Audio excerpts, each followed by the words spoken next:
Hey guys! Welcome back sa Alex Hub channel.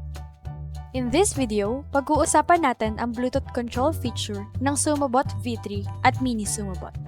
Ang parehong robots ay gumagamit ng ESP32 na may built-in Bluetooth, kaya ready na agad for wireless manual control.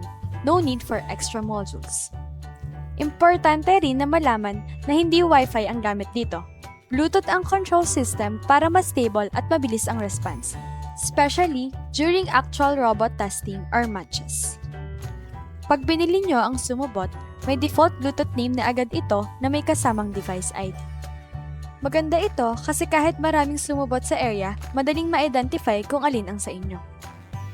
Pero kung gusto nyo ng mas personalized, pwede nyo pa ring palitan ang Bluetooth device name sa code bago i-upload sa ESP32.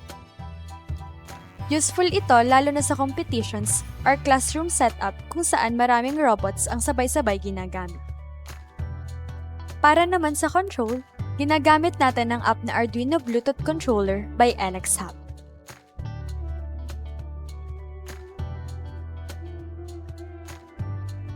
Dito, pwede kayong mag-send ng movement commands tulad ng forward, backward, left, right, at attack.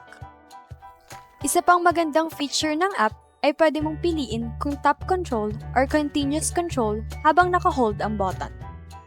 So kung gusto mo ng quick movements, tap mode ka. Kung gusto mo tuloy-tuloy ang galaw habang pinipindot, pwede ang hold mode. Mas flexible ito depende sa driving style mo. May built-in safety rin ang system. Kapag nawala ng signal or walang natanggap na command after a short time, automatic nahihinto ang motors. Ibig sabihin, may protection laban sa runaway robot situation. Very important lalo na sa testing at competitions. Sa madaling salita, parehong SumoBot V3 at Mini SumoBot ay may stable Bluetooth control, customizable device name, flexible control style sa app at safety stop feature. Hindi lang ito pang display.